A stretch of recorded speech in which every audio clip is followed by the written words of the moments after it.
Wala talaga akong balak na makipagrelasyon dati. But then you came. Nasira ang plano ko. Miamor Tales presents The Banderas Series 1, The Doctor and the Girl He Left Behind.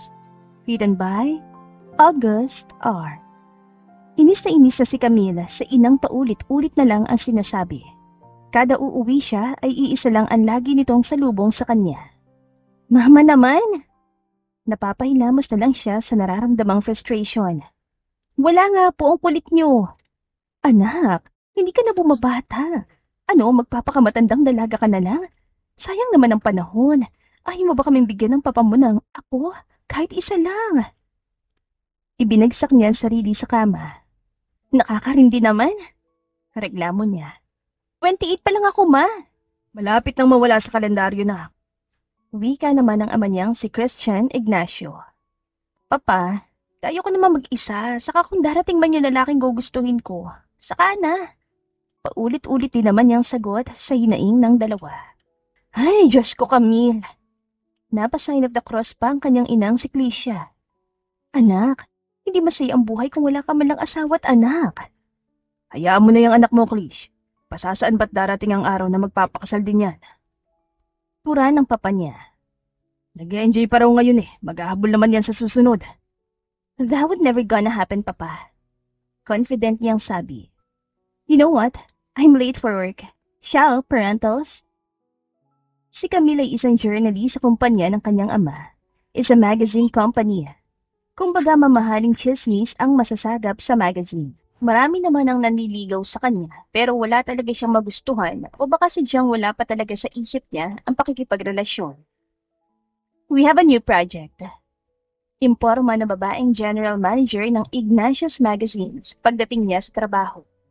Ito ang humahawak ng mga proyekto pagkatapos ay i-distribute sa mga journalist. Ang papa niya ay nasa bahay na lang kasama ang mama niya. Nakikibalita na lang kung may problema sa kumpanya. Interview. Nino? Agarang tanong ni Camila. Baka kung sino lang yan hindi naman makakaboost ng pagkatao. Sukat sa kanyang sinabi ay nagtawa na ng mga kasama niya sa meeting.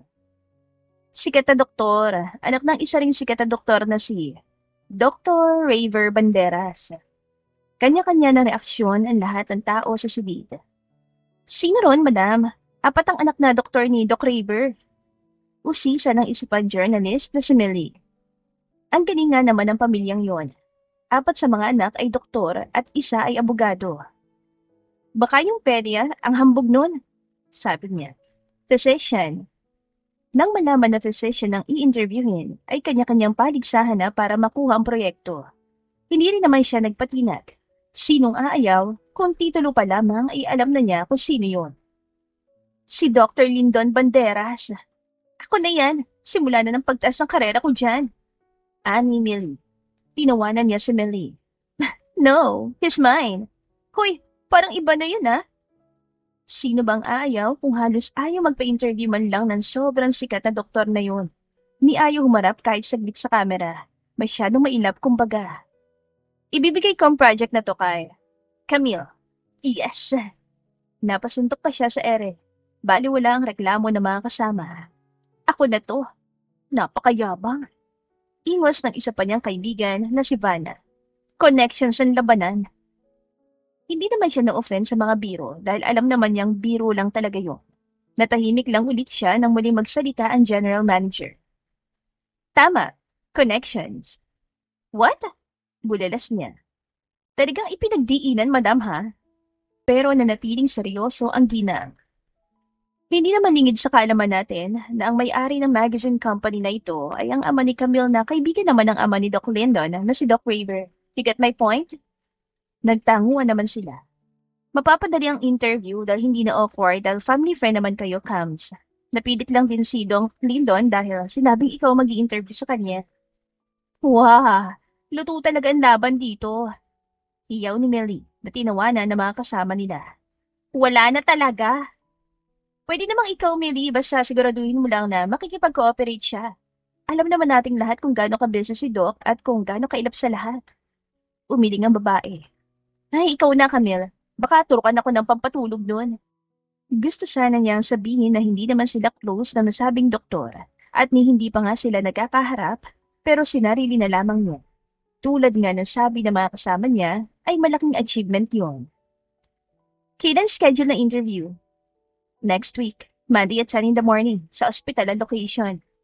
Imporma na manager. Ayaw naman pumayag sa ibang location dahil mahirapan daw bumalik agad kung may nangangailangang pasyente. Wow, ang dedicated naman pala. Parang dream guy ko na si Doc. Nangangarap na ani Vanna. Nakatingala pa at ang dalawang kamay ay nasa dibdib. Binatukan ito ng katabing si Melly. Nangarap ka na naman. Hanggang sa matapos ang meeting ay nagbabangayan ng dalawa. May projects din naman ang iba, hindi lang siyang binigyan. Kailangan ba nakasulat ang tanong at ipapareview muna si Dr. O? Recorded naman yon, hindi live. The questions and answers will be removed or edited kung hindi naaayon. Anito. Pero para sigurado at kung may oras pa naman, pwede mong ipareview sa kanya. Tumango si Camille. Ang utak ay tumatakbo na agad sa mga posibleng tanong na maaari niyang ibato sa lalaki. The questions will be given to you tomorrow. What? Akala ko ako nang bahala sa tanong. Dati naman ay hinahayaan sila at sabi nga nito ay pwede naman tanggalin dahil hindi live. Of course not. Si Doc Lyndon din kasi magiging cover ng latest magazine natin na ilalabas sa December. Pero hindi magkasabay ang shoot sa interview. Oh, okay. Nakikiamot lang tayo ng oras kay doktor, kaya tayo ang mag-a-adjust. Nginiwaan lamang ni Camille ang terminong sinabi na manager. Grabe naman yun. Pero malaki nga naman ang magiging impact ni Doc Lyndon sa magazine, lalo na't iyon ang kauna-unahang pagkakataon na gagawin nito yun. Silang maswerteng nagwagi. Posturang-posturan tagapagmana. Inirapan ni Camille si Vanna na sumalubong sa kanya pagpasok sa opisina. Iyon ang araw ng interview niya kay Doc Lyndon. Anak ka naman magsuot ako ng pambayron. Maaga siyang dumaan sa office para sa last briefing ni Madam General. Mauna naman sa ospital ang team para mag-set up. Pwede naman. Ewan sa'yo. Teka, nasa si Madam? Inginuso lamang ni Vanna ang opisina ng general manager nila. Sasama ako, friend ah. Nilingon niya ito.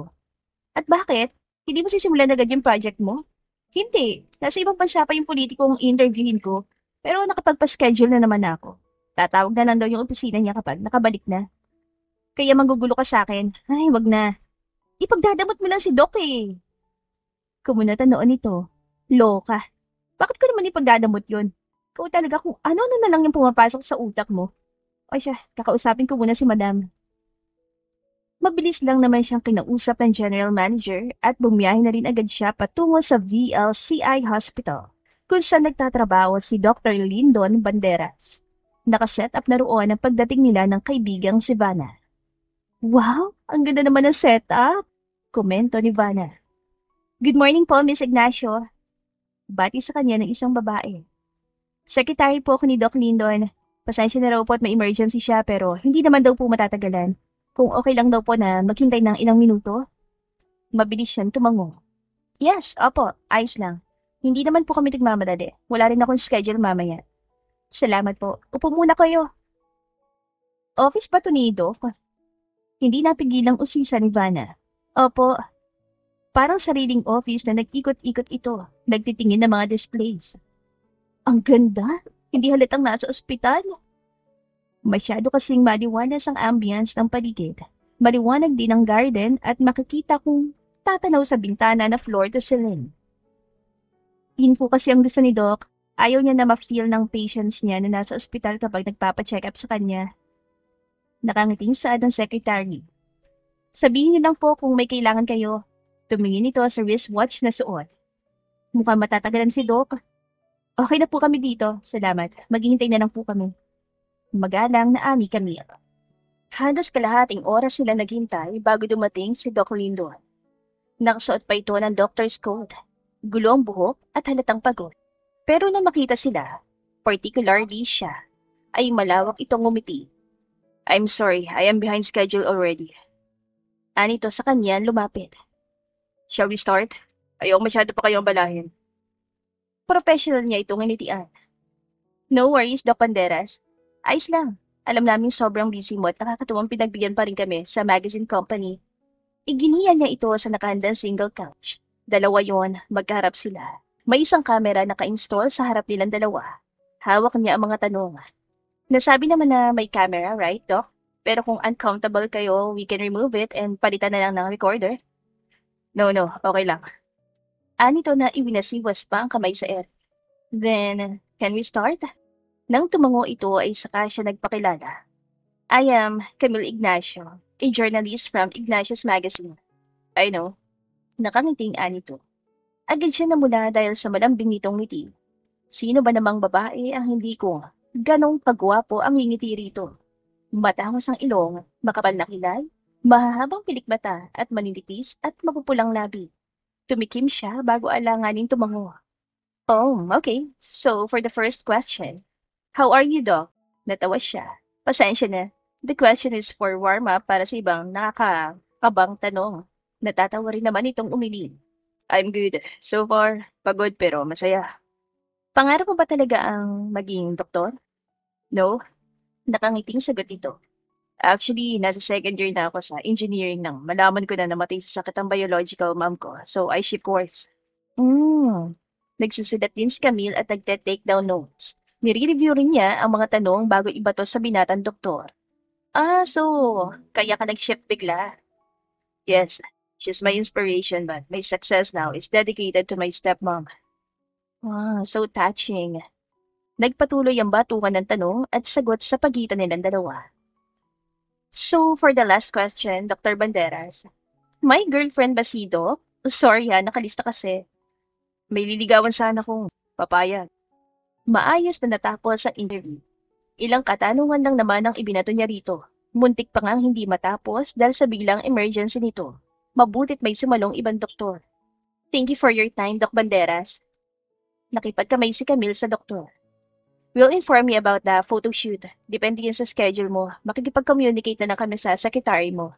Alright, I can make time naman kung kailangan na agad. Sagot nito. Paadisa sana siya nang tawagin siya ng binata. Miss Ignacio? Yes, Doc.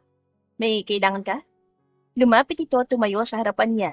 Nahihiyang kumamot sa batok at nag-iwas ng tingin.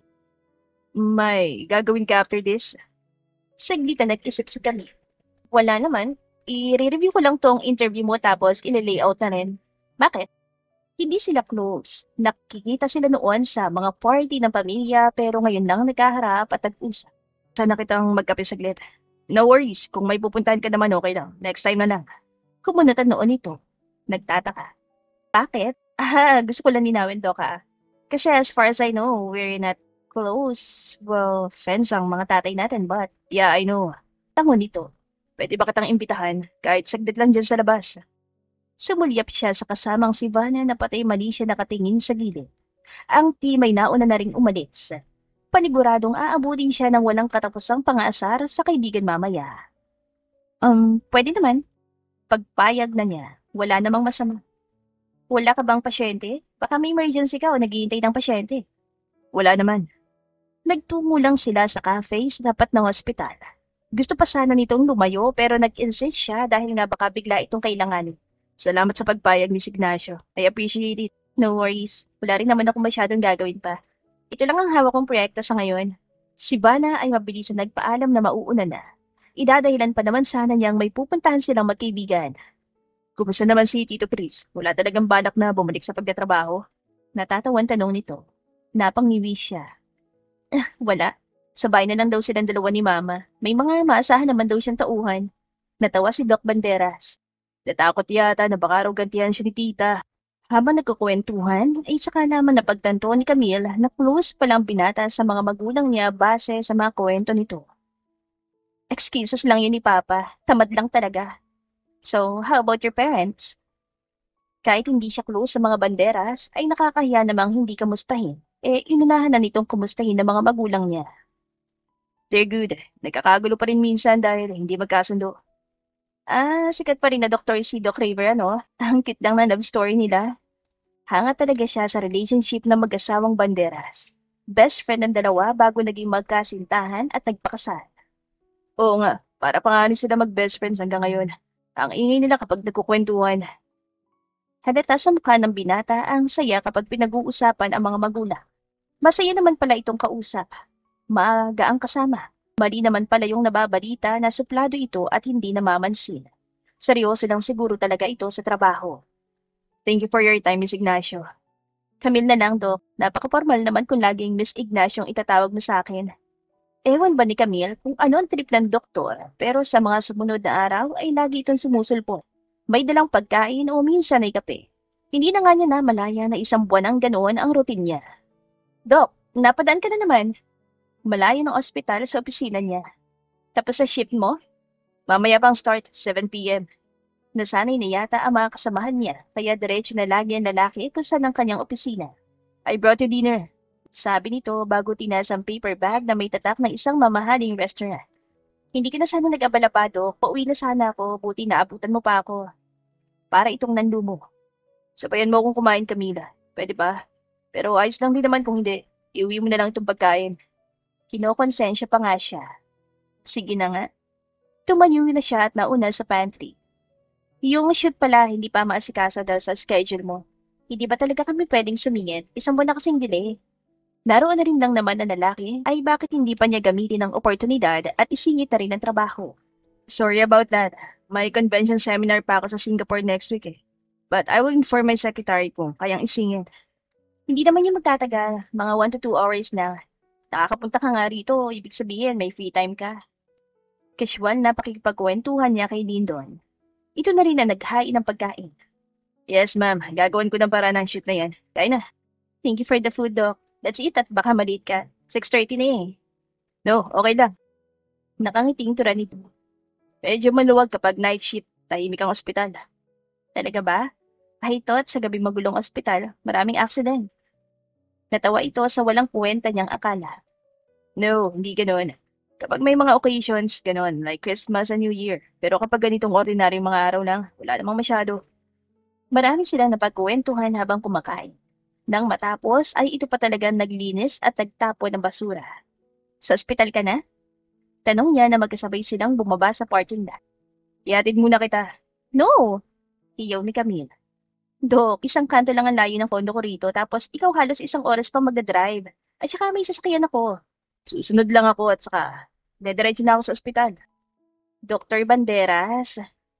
Nawawala na siya ng pasensya sa makulit na doktor. Mabuting at kahit papano ay hinaharapan niya ito. Amoy na agad ni Camille ang intensyon nito kaya tinanong na niya. Can I ask you a question? Sure, go ahead, Gams. Sasagutin ko sa abot ng aking makakaya. Ano ba talagang intention mo sa paglapit-lapit sa akin? Nakakahiyaman pero kailangan niyang linawin. Hindi ako naniniwala kung sasabihin mong wala lang, na magkaibigan ng mga magulang natin kaya kaganyan ngayon sa akin. So, what's your reason, Dr. Banderas? Humugot ito ng malalim na buntong hininga bago diretsyon tumingin sa mga mata niya. I like you, Camila. Ano? Hindi niya inaasahan ng mga salitang lumabas sa mapupula nitong labi. Hindi man lang ito nag-hesitate. Ang iniisip kasi niya ay baka may paboritong hiningi. What are you talking about, Doc? Maniwala ka man o sa hindi, Cams. I already like you since you were in high school. And I'm in college. Gusto sana kitang i-pursue pero hindi pumayag si Tito Chris. Naunawaan ko naman dahil bata ka pa. At anong nagtulak sa'yo ngayon? Nagkibit-balikat ito bago sumandal sa hood ng pulang pick-up.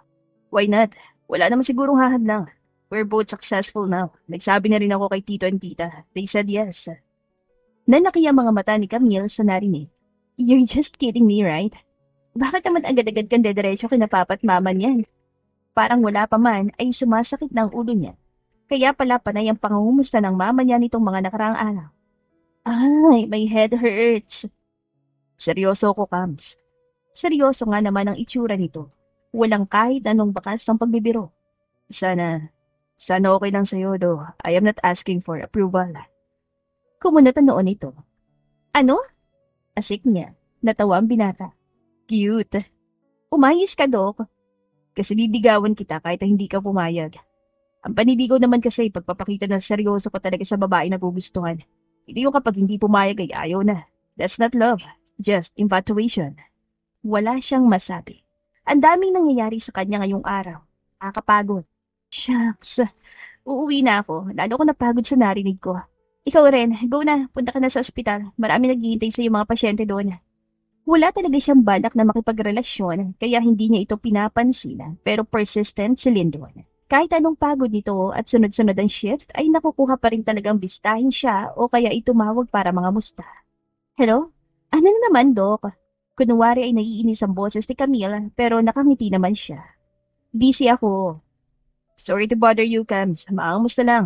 Kumain ka na ba ng lunch? Baka nagpapalipas ka na naman, 2:00 na. Mga 1 ako kumain. Ikaw, paniguradong palipasan naman ng utom yan. Kung makapaalala kasi ito, ganun din naman ito. Ilalabas ko lang ng emergency. Rinig nga ni kami ng tila pagod sa boses ng binatang doktor. Mabuti na lang natapos na yung shoot sa magazine yun, no? Baka lalo nang hindi natuloy. Matatapos na ang layout nun. I-release yata 2nd week of December. By the way, napapalayo tayo sa main topic. Kumain ka, Dok. Ikaw ang nagpapalipas ng gutom dyan eh. Kung may emergency, dapat kumain agad after, ano? Ito na nga, nagpapabili na kay Nali.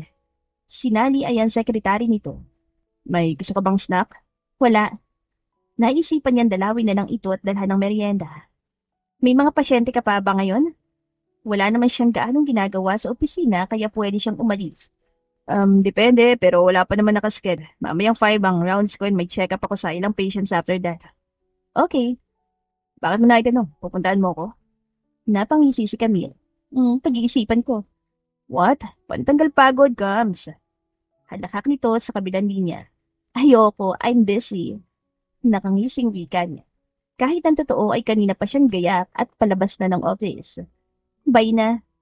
Nang may baba ang tawag ay naglakad siya patungo sa elevator. Nakasalubong pa niya si Vanna. Saan napunta mo? Ang daming gawain dito sa opisina, maglalakwatsa ka. Wala kang pakialam. Balditang singhal niya sa kaibigan. Ganoon na talaga silang magkakaibigan. Akala mo'y laging magkaaway. Minsan nga'y kunwari pa silang nagsasabunutan. Oo nga pala, tagapagmana ka. Lagi ring iyon ang buska sa kanya ng mga kasama. Tunay namang sa kanya mapupunta ang ilan sa mga negosyo nila. Hindi naman niya kukunin lahat dahil may mga kapatid siya. Sa ngayon ay tama na munang isa siyang mababang empleyado dahil malakas pa naman ang kanyang mga magulang. Talaga, kaya shut up ka na lang dyan, baka i-fire kita. Have mercy on me, Miss Ignacio. Hindi pwede. Hirap niya sa kaibigan. Sige na, alis na ako. May dadaanan pa ako bago dumiretso sa ospital. Nanlaki ang mga mata nito. Pakipot ka pa. Gusto mo rin naman pala. Hindi na niya pinansin ang sinabi ni Vanna. Hindi lang sila matatapos sa pag-aasaran kung hindi siya tatalikod. May mga bumabati kay Camille habang naglalakad siya sa lobby. Iniutos na lang niya kanina ang sasakyan niyang nasa parking. Hoy, babae, saan ang gora mo? Kung minamalas ay nakasalubong naman niya ang maingay na si Melly. Galing yata sa pangangalap ng mga pwedeng maisulat at chismis. May date ako. Nakangising sagot niya. Sana all. O sige na, hindi ko na-aksay ng oras mo at baka hinihintay ka na ni Doc Lindon. Hoy, wala akong sinabing yun ang kadate ko Sa pakalat-kalat nila sa kalsada ay nakukuha na niyan simpleng mga pananalita at kilos ng mga tao. Kung hindi siya kilala ay mapagkakamalan siyang simpleng empleyado lang na nakikibaka araw-araw. Tulad ng dalawa niyang kaibigan na laki sa squatters area. Naman kung saan ang punta itatanggi pa. Ewan, o sige na, nariyan ang kotse ko. Kumaway siya sa kaibigan at lumapit sa puting pajero. Thank you po. Dumaan lang siya saglit sa coffee shop para bumili ng cookies at kape para kay Doc Lindon. Pagdating sa ospital, ay nakipagngitian lang siya sa mga nurses at doktor na nakakasalubong bago dumiretso sa opisina ni Lindon. Hi Nali, si Doc Banderas. Naabutan niya ang babae na abala sa hawak na folder. Agad itong umiti na makilala siya. Miss Camille, hello, si Doc po, may inaasikaso pang pasyente. Sa loob na lang po kayong maghintay. Madali lang naman si Doc. Check-up lang po ang pinuntahan niya sa ward. Salamat, Nali. Tatawagan ko rin po si Doc to inform him na dumating kayo. Ikaw ang bahala pero hindi naman na kailangan. I can wait. Turan niya. Pasok na ako Nang tumangon sa sekretarya ay pumasok na siya sa loob. Umupo siya sa swivel chair ni Lindon at inilabas ang iPad para i-review ulit ang magazine na malapit ng i-launch. Hey, you're here. Ninisian niya ang binatang kapapasok lang. Gulat ka ba? Nagmamadali itong lumapit sa tabi niya at magaan siyang kinintilan ng halik sa noo. Oo naman, sabi mo kasi busy ka eh. Ako na sanang sasaglit. May ginagawa ka? Tanong nito na makita ang iPad niya. Hindi ka na sana dumalaw. Ako nang pupunta sa'yo. Ano ka ba, Dok? Mahina niya itong pinalo sa braso. Sumandal ito sa gilid ng mesa.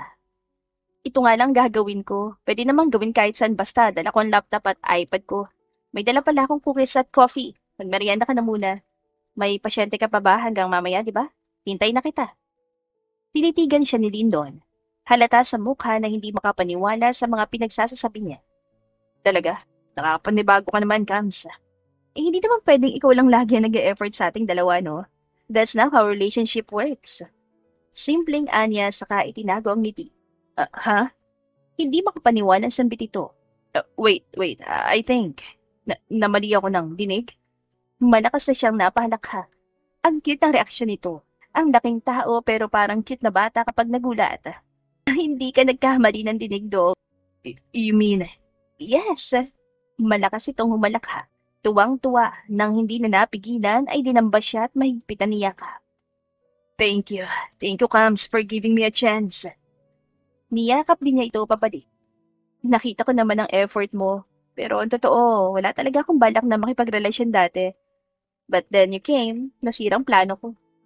Hindi ka magsisisi, promise. Hindi ka nagkamali sa desisyon mo, Camila. Hindi ko sasayangan ang pagkakataong ibinigay mo sa akin. Sus, drama naman. Sa sobrang katuwaan ay tinawagan pa nito ang magulang. Pati ang kapatid nito na kasama rin sa ospital ay napasugod dahil itinext pala. Kuya, totoo bang balita? Hiyaw ni Dr. Colt Banderas pagpasok pa lang nito sa opisina. Ang tagal mong pinangarap yan. Manahimik ka, Colt. Kakaya kay Camille. Saway nito sa kapatid. Si Colt Banderas ay pangatlo sa quadruplets na kapatid ni Lyndon. Sergio naman ito. Tatawa-tawa lang naman siya habang nakaupo pa rin sa swivel chair ni Lyndon.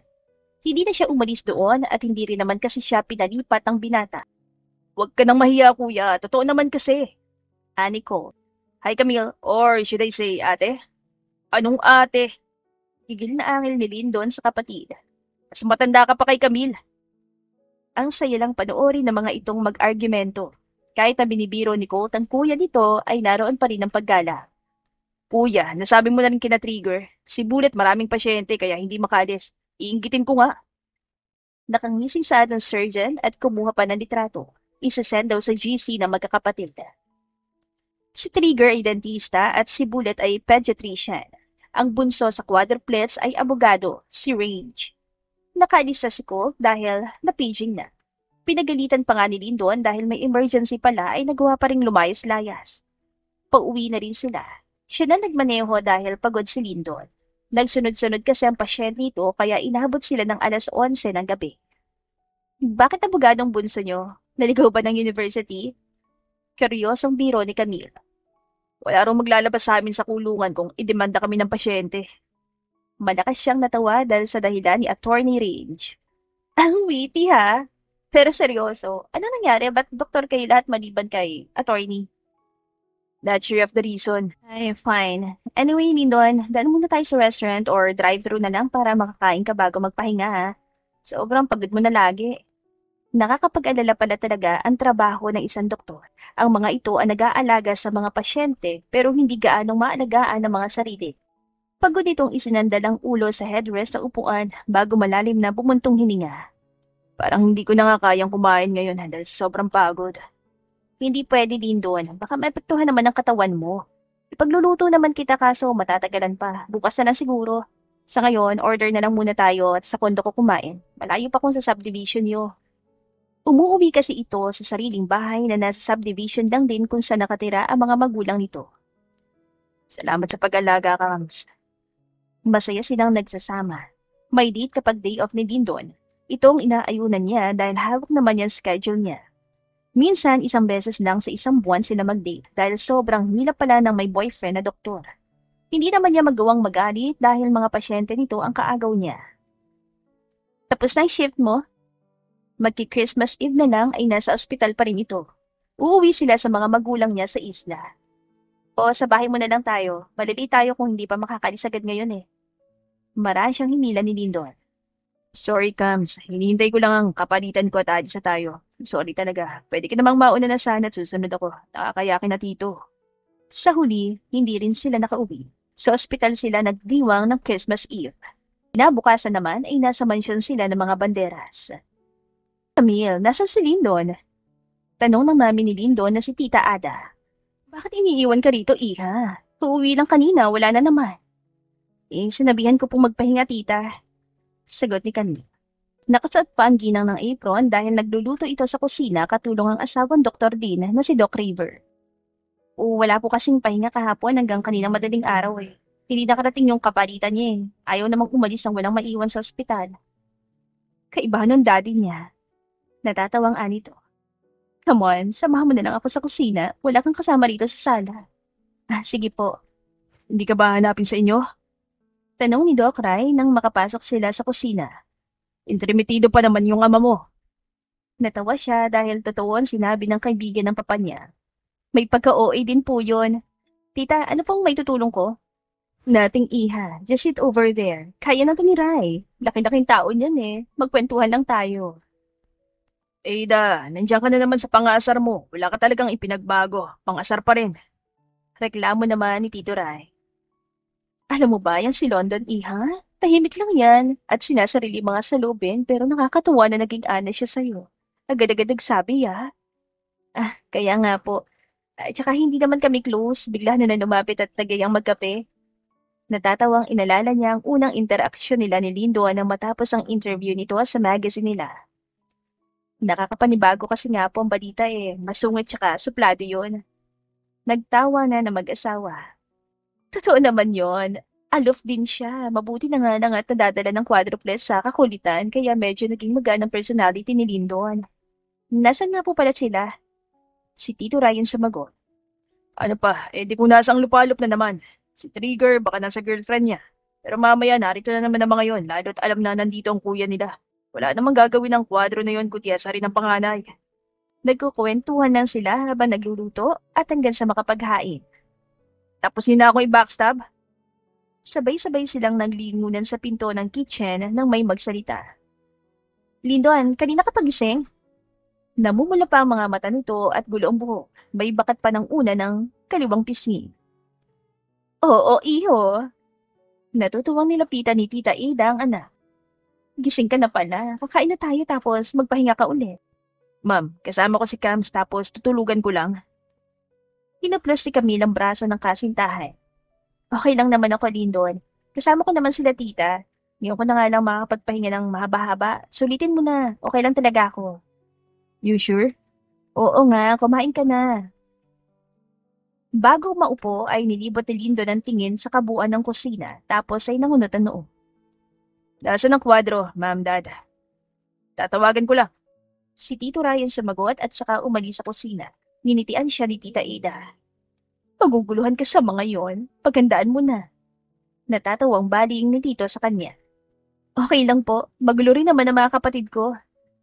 May dalawa pa siyang nakababatang kapatid na lalaki.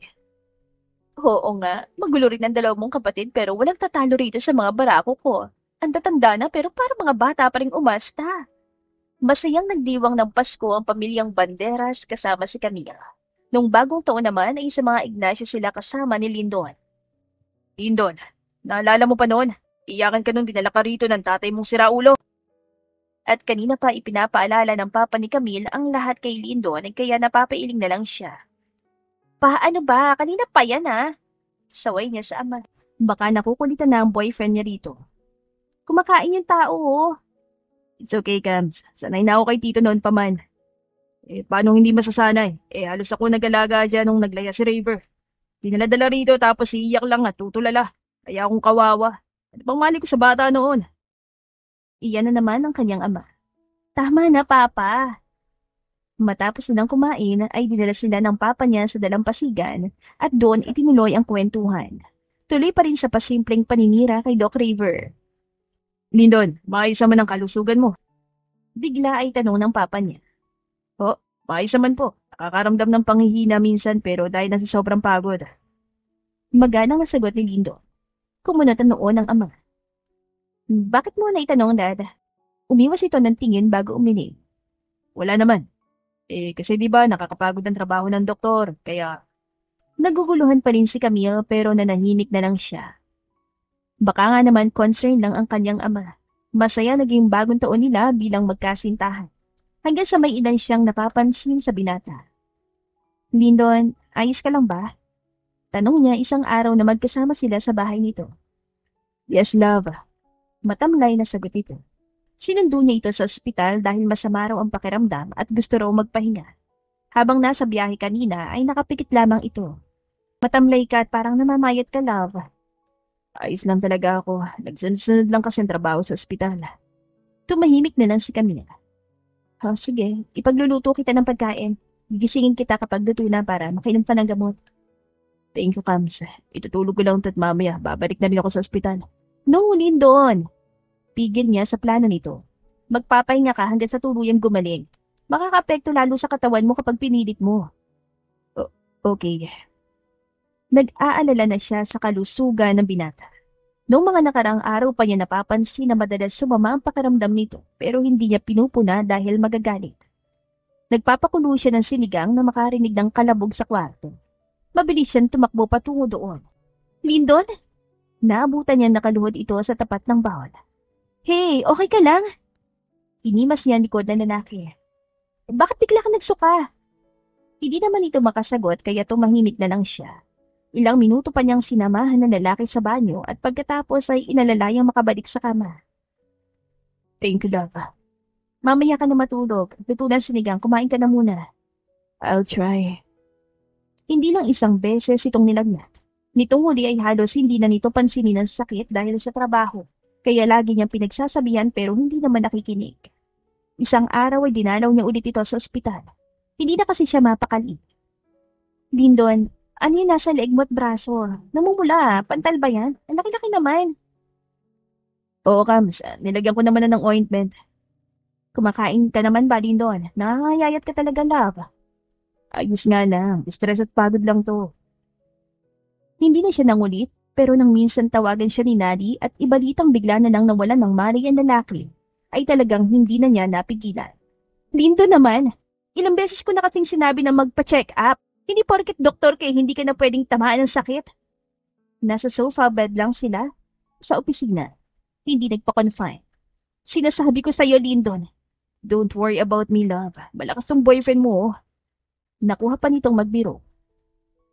Sa mga sumunod na araw, ay lalong lumalala ang nararamdaman nito pero patuloy pa rin sa pagtatrabaho.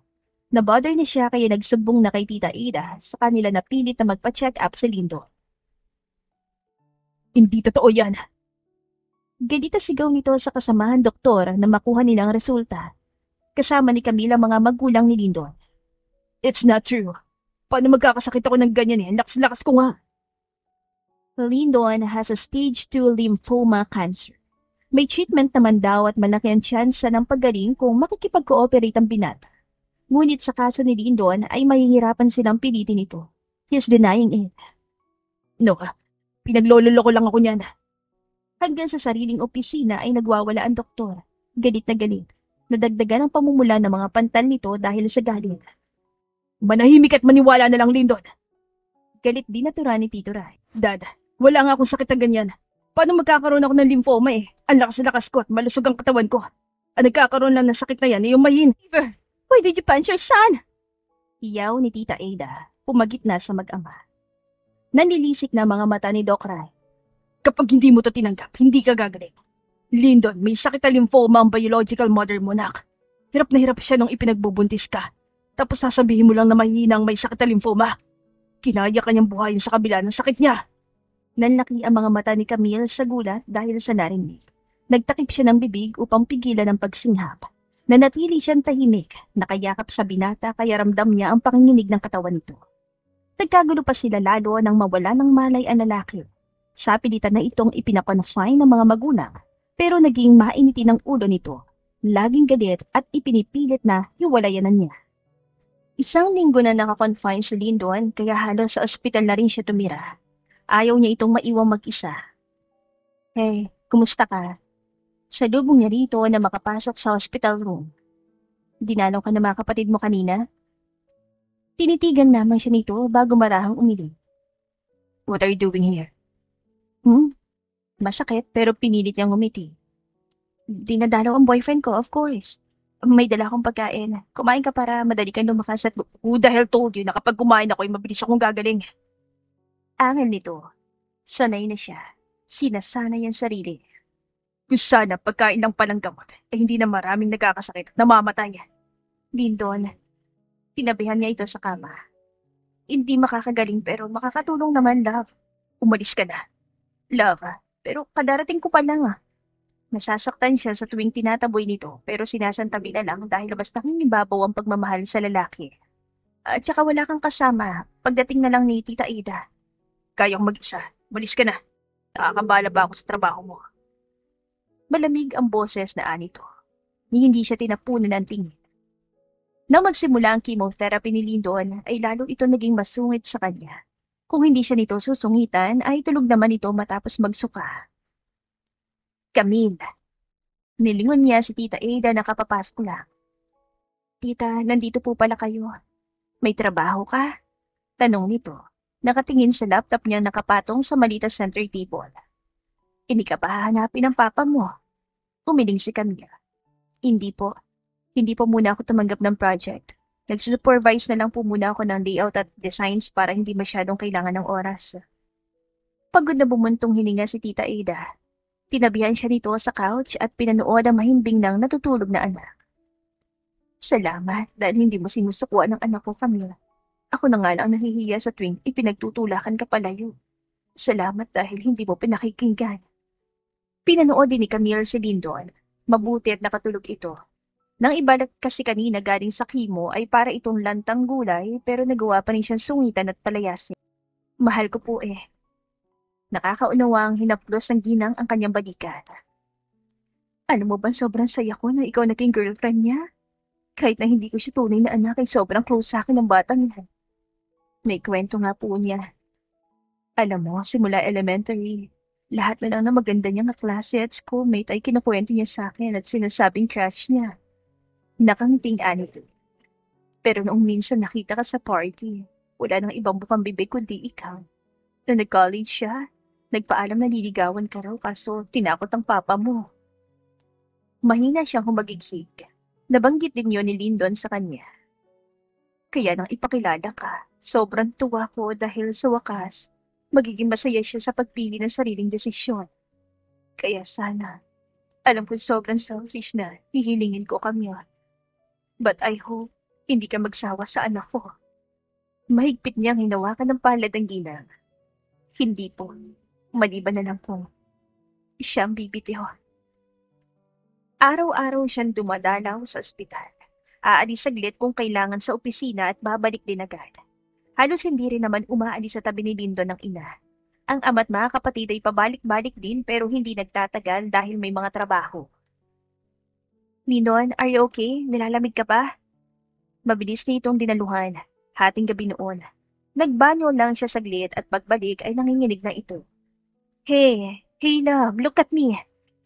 Kams, ang lamig. Nilalamig ito at sobra nang nanginginig pero pinagpapawisan din. Butil-butil ang pawis. Nabanggitan ng doktor ni Lindon na may ganoong sintomas ang lymphoma. Mabilis na kumakalat ang sakit kaya nagiging severe din ang symptoms. I love you. I love you, Lindon. Madamdaming pahayag niya sa binata habang yakap ito na mahigpit. Nandito lang ako. Ang luha ay pilit niyang pinipigilan. Umiiyak man siya pero patago. Ayaw niyang ipakita sa binata na nanghihina siya dahil maapektuhan din ito. Magpahinga ka. May kimo ka na naman mamaya. Kama. Yes, love. Hindi ka ba napapagod sa akin? Hindi natin alam kung makakaligtas ako sa sakit ko. Kung gagaling pa ba ako? Ramdam niya ang pagod dito sa boses. Humihinga dito kahit na nakahiga lang. Malat din ito. Kasi ako, pagod na, Camila. Please, bitiwan mo na ako. Ayokong basta ka sa relasyon wala naman ang patutunguhan. Lindon, ano ba? Hagulhol na niya. Lagi na nitong sinasabi ko. Ipinapahiwatig na sukuan na ito. Hindi nga, di ba? Sasabahan kita hanggang sa paggaling mo. Gagaling ka. Wala namang kasiguruhan kung gagaling pa ako, Camila. Singhan nito kahit ang hihina, umiiyak na rin. Ano? Kapag namatay ako mas masasaktan ka. Mabuti yung ngayon pa lang lumayo ka na. Nahihirapan ka na eh. Saka, akala mo ba hindi ko alam na lagi kang umiiyak kapag akala mo tulog ako? Rinig ko. At ayoko hanggang sa kamatayan ko masasaktan ka. Humiwalay na siya sa pagkakayakap kay Lindon. My gosh, Lindon! Stage 2 pa lang ang sakit mo, magagamot pa! Oo, magagamot pa. Pero ilang taon lang? 4, 5. Tapos babalik din naman at magpapagamot na naman. Nakakasawa ka. Lindon, kahit ang ilang oras na lang yan, sasamahan kita. Hindi kita iiwan. Tumabad ka naman, oh. Nandito ako nakasuporta sa'yo kasama pamilya mo. Wala itong sagot. Sa mga sumunod na araw ay lalong nagiging mainitin ang ulo ni Lindon. Nagahagis na ito ng mga gamit. Lindon, ano ba? Singal dito ng ina. Nanghihina ka pa nga. Nakuha mo pang maghagis ng gamit. Inalalayan muna siya ni Doc Ray palabas ng silid dahil lalong nagagalit ang binata kapag nakikita siya. Pasensya ka na, Camille, ha? Hingin pa umanin nito. Side effect yun ang pagpapagamot niya. Naiinip na yata. Okay lang po. Kinakaya ko naman. At saka, gagaling na naman siya, ha? Di po ba? Oo naman. Totoo rin yung sinasabi ni Lindon na hindi lahat. Hindi lahat nakakaligtas. Kung makakaligtas, kailangan pa rin ng sobrang pag-iingat at regular check-up. Marahan siyang tumango. Hindi man ganoon ang uunawaan ng mga terminologies dahil doktor ang kausap, ay pilit namang ipinapaintindi sa kanya ni Doc Ray. Nang kumalmang binata, ay saka siya pumasok ng kwarto. Lindon. What? Akala ko umalis ka na. Ang kulit mo rin no? Humagikik si Camille para itago ang sakit sa dibdib. Ano ka ba? Ako pa ba? Mahal kita kaya hindi ako bibitiw. Pagaling mo nga, ako na mag-aaya sa'yo magpakasal You're ridiculous. Paano ka nakakasiguro na papayag naman ako? Ayoko makaabala ng ibang tao. Sus, alam kong papayag ka. Malakas ang fighting spirit ko. At saka alam, hindi ako ibang tao, ha? Ang sakit na lalamunan niya dahil sa pinipigilan luha. May nakabara sa kanyang lalamunan. Ang hirap palang magpanggap na ayos lang kung ang ibang tao nang tingin sa'yo ng taong mahal. May dala akong pagkain. Sabayan mo ko, ha? Hindi pa ako nagtatanghalian At bakit? Nakasimangot na tanong nito. 2:00 na. Galing ako sa office. Sinimulan niyang ihanda ang maliit na mesa at nilagay sa harap ni Lindon sa kama. May meeting kasi. Si Papang nandun. Hindi pwedeng hindi umatende. Gusto ko naman kasabay kitang kumain kaya bumili ako at dito na lang manananghalian. Gusto rin sana niyang isumbat dito na kung hindi ito naghagis ng mga gamit, baka nakakain na siya. Kumain na ako. Ngumuso siya, nagpapaawa. I know, love. Pero kain ka pa rin kahit konti. Sabayan mo naman ako. Bumuntong hininga ito, pero sinabayan din naman siyang kumain. Konti lang ang kinain nito. Paanong susunod siya sa gusto nito na iwanan na niya kung ganong hindi pa rin siya nito matiis? Alam niyang mahal siya nito at ayaw lang nitong maging pabigat sa kanya. Busog ka, mahal ko? Malambing niyang tanong dito. Nainom mo na ba yung gamot mo? Bukod kasi sa chemo, ay may ilang piraso rin ng gamot ito na kailangang inumin. Doon talaga ito sumusuka. Gamot na naman. Para gumaling ka agad at makapagpakasal na tayo. Iiling-iling itong sumandal sa headboard ng kama. Gusto ko sanang sisihin ang biological mother ko dahil pinasa pa niya sa akin ng sakit na. Kaso wala na rin naman saysay. Naunawaan ko rin naman siya. Despite her illness. Sinubukan pa rin niya akong buhayin. Yun nga lang, iniwan niya ako. Tinabihan niya ito at marangin na plus ang ulo na nakasuot ng bonnet. Nalalagas ang buhok nito dahil sa side effect ng chemotherapy. At least, kay Mami Ada ka naman na mahal ka. Hindi ka pa rin napabayaan. Alam siguro ng biological mother mo yon na maraming magmamahal sa'yo at nadagdagan pa, di ba? Ako at ang pamilya ko. And I thank you for that, love. Ngunit habang tumatagal ay mas nag-iiba ang temper ni Lindon. 3 months of chemotherapy. Hindi niya mawari kung lumalakas ba si Lindon o sadya nagkakaroon nito ng adrenaline na iba to ang magamit kapag nakikita siya.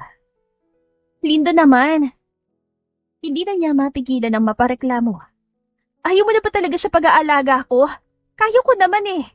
Kaya? Nanilisik ang mga mata nito sa hindi may paliwanag na galit. Kaya mo? Sa kabila ng problema sa pamilya mo, nagagawa mo pa rin puntahan ako rito. Please lang, Camille. Bakit ba? Kaya ko pagsabayin kung yun ang inaalala mo. Tuluyan kasi siyang umalis sa kumpanya. Tinanggihan pa ang promotion bilang bagong CEO ng Ignacia Magazine Company, kaya masama ang loob sa kanya ng ama. Pero hindi muna sa ngayon. Gusto kong tutukan ng pag-aalaga sa'yo.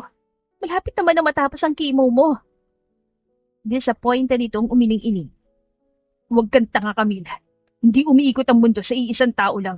Lalo na sa kagaya kong patapon ang buhay. Makipag-ace ka sa papa mo at tanggapin ang offer. Tapos, huwag ka na bumalik dito. Pero gusto ko ang get out! Get out, Camille! Mahal kita kaya ako ginagawa ang bagay na to, Lyndon. Mahal din kita. Pero hindi ko maatim na maiiwan kang umiiyak habang ako naman ay mawawala. Kaya hanggang maaga pa. Please lang. Ayoko. But then, Camille was devastated when Lyndon disappeared without notice. Wala siyang magagawa kung ayaw na talaga nito. Nagpatuloy siya sa buhay na may munting hiling na nawa ay makaligtas ang lalaki.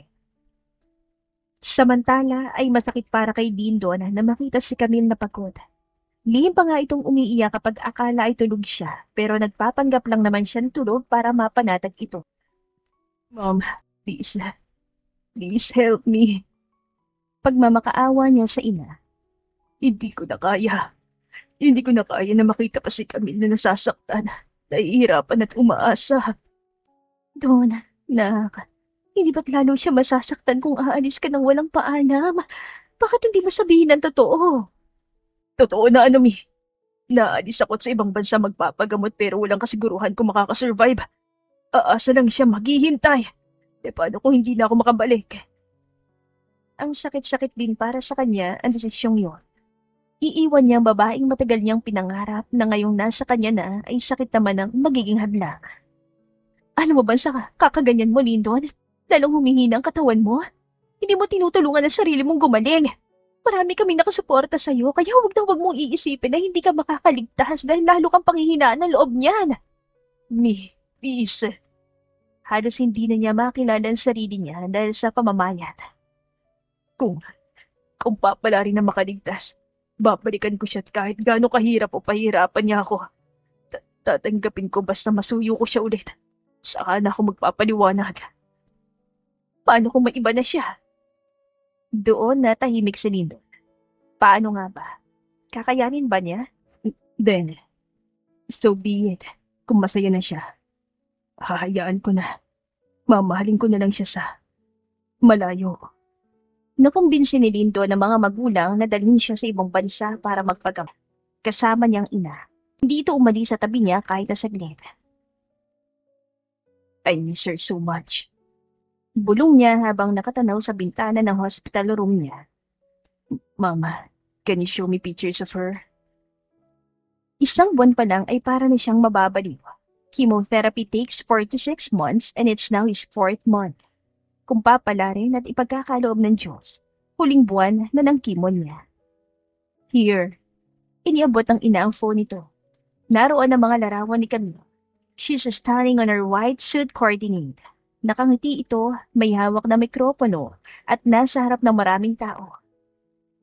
She's beautiful. Tinanggap na niya magazine company. Kahapon ng inauguration party yata. Tanda na mga kapatid mo. Nakausap pa nga raw si Camille pero wala nabanggit tungkol sa'yo. That's good to hear. Pero alam mo ba? Anito sa tunog na may ichichismis. Nasanay na siya sa inang parang kaibigan siyang sinasabihan ng kahit ano. Naroong lalabas ito at pagbalik may mga nasagap ng kung ano-anong kwento. Lagi kaming magkatawagan ni Clecia. Minsan daw naririnig niya pa rin umiiyak si Camille. Hindi lang alam kung anong iniiyakan pero syempre, di ba? Sino bang iiyakan nun? Mama, iling na. Huwag mo kong paasahin, please. Nginisian siya nito. Bakit? Nasasaktan ka? Sino bang may kagagawan? Sinong umalis kabait-bait itong bata talagang inaalagaan ka? Tapos, siya naman ang mawawala ng oras sa sarili dahil sa pagbibigay sa akin. Mami, kung hindi ako umalis, hindi pa rin niya tatanggapin yung kumpanya. Nasa akin pa rin ang atensyon niya. Paano naman yung para sa sarili niya, hindi ba? Eh mapag-uusapan naman kasi yun, anak. Nagpasya ka lang ng sayo at hindi siya kinonsulta. Mabilis lang din naman nagtapos ang isa pang buwan. Mayas-ayos na siya pero hindi pa rin daw natatanggal ng tuluyan ng mga abnormal na cells. Inabot din ng 1 taon hanggang sa tuluyang makumpirma na cancer-free na siya. Pero siyempre, kailangan niya magpatas ng paulit-ulit sa loob ng susunod na 5 taon para masabi talagang cured na siya. Kuya! At tungo ni Range na parang bata nang dalawin siya dito sa ospital. Dininig ng Diyos ang panalangin ko, magaling ka na. Hindi pa rin kasi siya pinalalabas para sa ilan pang pagsusuri. Ang kapal naman ang mukha nito. Agad na angal ni Bullet. Ikaw, nananalangin, iniayaw mo nga pumasok ng simbahan. Agad na nalukot ang mukha ni Range. Dati ka bang baliw? Di ka na nakamonitor sa lahat ng galaw ko, Dok. Nagsisimba na kaya ako. Ah, talaga ba, attorney? Naiiling siya sa sagutan ng mga nakababatang kapatid. Ewan niya kung saan nakukuha ng mga ito ang mga salitang kalye. Babalik ka na ba sa Pilipinas, kuya? Ani Colt. Hindi niya alam. Gusto sana niyang masiguro muna na talagang magaling na siya bago muling suyuin si Camille. Wala pa naman itong bagong boyfriend ayon sa kanyang source. Ang inang si Ada Gracie Banderas na ang source naman ay ang ina ni Camille na si Calicia Ignacio. Gusto ko muna sanang masiguro na talaga hindi na babalik ang sakit ko. Tumango ang ama niyan si Doc Rai. Kailangan din ng regular check-up, Lindo. Kahit na doktor ka, hindi mo naman kayang alagaan ang sarili mo. Hindi laging kaya ang sarili, anak ha? Yes, Dada. Doon na rin muna sa branch na iyon ng VLCI siya nagtrabaho habang patuloy pa rin ang gamutan. Hanggang sa lumipas ang 5 taon at masigurong maayos na ulit siya, saka siya nagpasyang umuwi. Unang araw niya ulit sa VLCI Hospitals, Philippines nang makita niya ulit si Camille na may kasamang bata. 5 years had passed.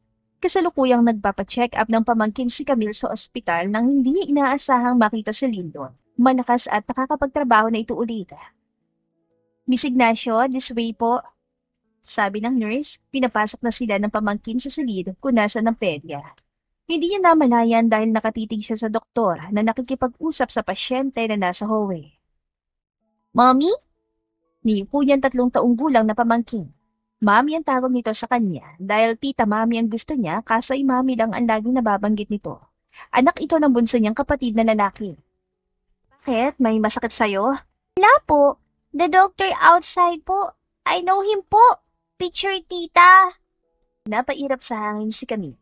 Kalukuhan kasi ng mama niyang nagalungkat sa kwarto niya marami pa siyang pictures doon na kasama si Lyndon. Wala siyang oras na itanapon. Masyadong busy sa kumpanya. Baka dahil lagi mo nakikita kasi you're always here para sa check-up mo.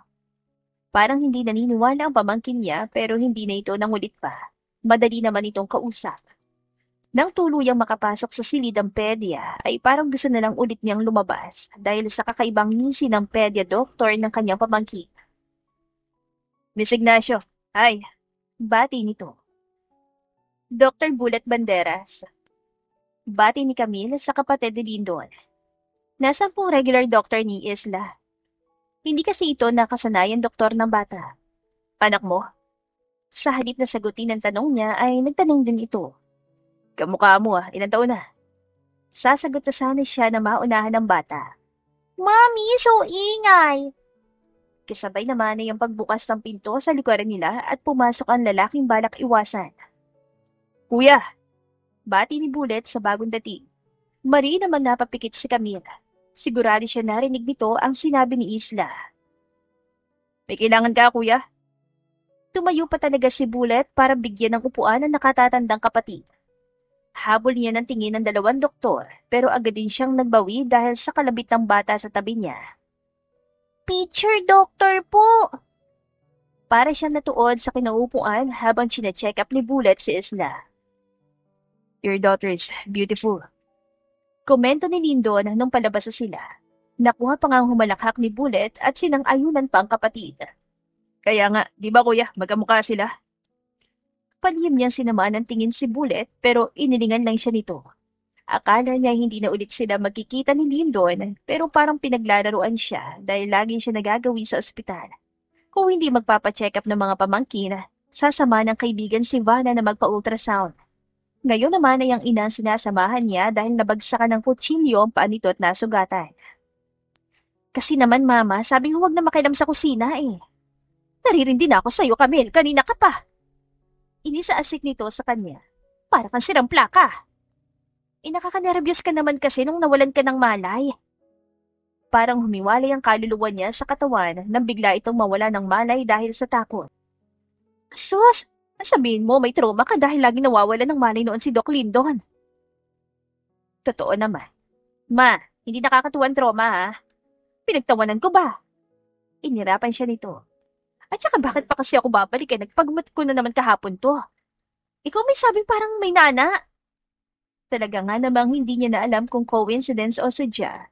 Si Dr. Lyndon Banderas ang doktor na titingin sa mama niya. Good afternoon, Tita Clecia. Nakipagbeso pa ito. Kumusta na po ang paa niyo? Maayos naman na. Itong girlfriend mo lang naman ang paulit-ulit. Sabi ng ayos na yung nagamot kahapon eh. Ipacheck daw ulit at baka magka-impeksyon. Ma! Impit na tili niya. Nakakahiya sa lalaki. Hindi na nga. Paulit-ulit din naman ito sa pagsasabing may boyfriend at girlfriend pa rin sila ng doktor. Tuloy parang naging awkward si Lyndon. Check ko na po ang panyo. Linisin natin at palitan ng bagong gauze para hindi na mag-alala si Mrs. Camille. Pumalakhak ang mama niya, tuwan-tuwa. Mrs. mo? Kung lang talaga hindi masama ang kumaladkad ng ina at itakbo na lang palayo sa doktor ay ginawa na niya. Ramdam na ramdam niya ang pamumula ng pisngi at sigurado siyang para na siyang kamatis. Mama! Nako, masama po makiapid. Baka humasuntok ako ng asawa ni Camille. Anong asawa? Walang asawa itong si Camille. Hinihintay ka yata marami mga business partner at investor ang nagtatangka. Ito lang ang umaayaw. Mama, tapos na ba yan? Tara na, may meeting pa ako. Mahinang tumawa si Lyndon. Parang natuwa sa nalaman pero patuloy na nagkunwari. Yung batang kasama mo nung nakaraang tinawag kang mami. Inirapan niya ito. Pamangkin ko yun. Is that so? Akala niya itatahimik ng ina dahil tapos na ito sa pagpapacheck up ng paa pero bumubuelo lang pala. Birthday ko bukas, iho. Pumunta ka ha? Malit na kasiyahan lang. Ayoko na maraming tao dahil sumasakit ang ulo ko. Sasabihan ko rin si Ada. Kailan ba naging October 19 ang birthday mo, ma? January ka Nagpalit ako ng birthday. Pwede na yun ngayon. Makulit pa rin wika ng mama niya Lucaret. Lyndon ha, aasahan kita. At talaga nga namang pumunta si Lyndon kasamang inang si Tita Ada sa intimate super advanced birthday party ng mama niya. Napapailing na lang si Camille habang abala sa paghahanda ng pagkain ang inang katulong nanay ni Lyndon. Kams, nilingon niya si Lyndon. May kailangan ka? Can we talk? Para saan? Gulat niya ang tanong. Sasabihin ka? Oo, sana. I want to explain myself. Though sobrang tagal na, sobrang late na pero magpapaliwanag pa rin ako. Gusto ko lang panatagin ang kalooban mo dahil kahit sabing nakamove on ka na, alam kong kailangan ko pa rin magpaliwanag. Totoo naguguluhan ako, Lindo. Pero hindi naman na talaga kailangan. May kanya-kanyang tayong buhay. Mga nakaraan na yun. Tumango ito. Masaya akong magaling ka na, Dok. Sobrang gumaan yung pakiramdam ko na makita kita na nagtatrabaho na ulit bilang doktor. Pero parang hanggang doon na lang yun. I understand, Cams. Hindi kita pipilitin ko, hindi ka komportable. Salamat sa pang-unawa. Don't worry, there will come a time na magkakaroon din tayo ng closure. Closure ang kailangan nilang dalawa para tuluyan silang mapanatag. Kain na tayo, lovebirds! Hiyaw ni Tita Ada mula sa kusina. Nadinagdagan naman ng mama niya. Mamaya ng alone time niyo dyan. Maraming pagkakataon. Pareho silang natawa ni Lindo. Come on, baka kung ano pang gawin ng dalawang yun. Habang naghahain ng dalawang ginang, ay dumating na rin ang mga asawa ng mga ito. Kunutan noon ang papa niya habang malawak ang ngiti ni Dr. River Banderas. Klish, anong meron? Bakit may paghandang nagaganap? Sinalubong naman ito ng mama niya. Birthday ko, Chris. Ngayon? Oo, huwag ka nang umano. Magulo ngunit masaya naman na naging simpleng handaan sa pagitan ng dalawang pamilya. Alam ni Camille na mga ina nila ang may pakanani yun. Nagpatuloy ang mga araw niya na stress pero masaya sa kumpanya. Nag-resign ang dating general manager kaya may bago at laging kinaiinisan iyon ni Millie. Nakakainis talaga yung surgeon. Ako na naman ang nakita. Kapapasok ko pa lang may sermon na agad ako. Ano na naman ba sinabi? Nakairap na tanong ni Vanna. May brainstorming sila para sa new set of magazine na ilalabas ngayong November. Hinihintay nga lang nila ang general manager. Diyos ko, ayoko na lang mag-talk. Let's hit the bar mamaya. Sumang-ayon si Camille dahil matagal na rin simula nung mag-bar sila. Sa bar naman ay nagkabungguan niya si Lyndon. Oh, Cams, you're here. What the heck are you doing here, Lyndon Banderas? Inis na tanong niya sa lalaki. Nagkamot ito ng batok. Naaya ng kaibigan. Kinaladkad niya ang binata palabas ng bar. Where's your car? May kinuha itong susi sa bulsa at pinatunog ang sasakyan sa hindi kalayuan. Come on! Wait! Hanapin ako ng mga kaibigan ko! Gigil niya itong itinulak. Biglang sumulak ang inis niya sa binata. Parang bumalik yung takot na naramdaman niya noong may sakit ito. I don't care, Lyndon. Nababalo ka na ba? Bakit nandito ka na sa mausok at puro alak na lugar eh? Alam mong galing ka sa sakit. Relax, Cams. Hindi naman ako iinom. Sinamahan ko lang, uuwi ka na. Sakay! Siya na ang magmamaneho. Itatext na lang niya mga kaibigan para sa sasakyan niya. Sumakay naman ito sa passenger seat. Sorry. Hingi ba umanhin ito nang nasa danas sila? Nakakainis ka talaga, Lyndon. Hindi niya alam kung bakit naiiyak siya. Inihinto niya ang sasakyan sa gilid ng kalsada. Wala ka bang pagpapahalaga sa kalusugan mo? Nakakainis lang na takot ako para sa'yo. Cams, I'm sorry. Hindi naman ako magtatagal sana. In fact, kadarating ko lang nung nakita mo ko. Hindi dahilan yon. Gumagaral-gal ang boses ni Camille. Yung fact na nandun ka at maaaring makalanghap ng kung ano mga viruses, Lyndon, nakakainis ka. Hinigit siya nito at kinulong sa mga bisig nito. Sorry, okay. Hindi na mauulit, Cam. Sorry na, tahan na. Sobra ko nasaktan nung bigla ka nawala pero tinanggap ko dahil alam ko may dahilan ka. Pero ngayon, huwag mo naman sayangin yun. Binigyan ka ng panibagong buhay. Please naman, hinayaan kita kahit na alam ko kung nasan ka. Patawad, Camila. Ayoko kasing maging pabigat noon. Alam kong umiiyak ka lagi. Hindi mo maitatago yun at sobra-sobra ako nasasaktan. Natakot ako. Takot sa isiping, paano kung hindi ako makaligtas? Maiiwan ka mag-isa. At kung sakali man na mawala ako, dadalhin yun ang konsensya ko kahit na nasan man ako. Masumigpit ang yakap niya rito. Ibinaon niya mukha sa leeg ng binata at doon iniiyak ang lahat. Okay ka na? Malambing na tanong ni Lyndon sa kanya habang hinahaplos ang kanyang likod. Nailabas mo na ba lahat ng hinanakit, Cams? Please, Lyndon. Take care of your health naman. Yes, sorry. Pinag-alala na naman kita. Ilang minuto pa silang magkayakap sa loob ng sasakyan bago siya nahihiyang humiwalay at nagpatuloy sa pagmamaneho. Ilang buwan silang naging kasyual sa isa't isa. Nagkakakwentuhan na parang magkaibigan hanggang sa muling nanligaw sa kanya si Lyndon. Pero matagal bago niya pinagbigyan ulit. Lyndon, nakainom ka na ba ng vitamins mo? Tanong ni Camille sa boyfriend na nagagayak ng pamalit itong damit. May bimpo ba dyan? Magkasama sila sa kondo niya. Minsan ay nasa bahay sila na lalaki. Yes, love. Pagtatawanan na naman ako ni Nabulat ito. Natatawang ani Lyndon.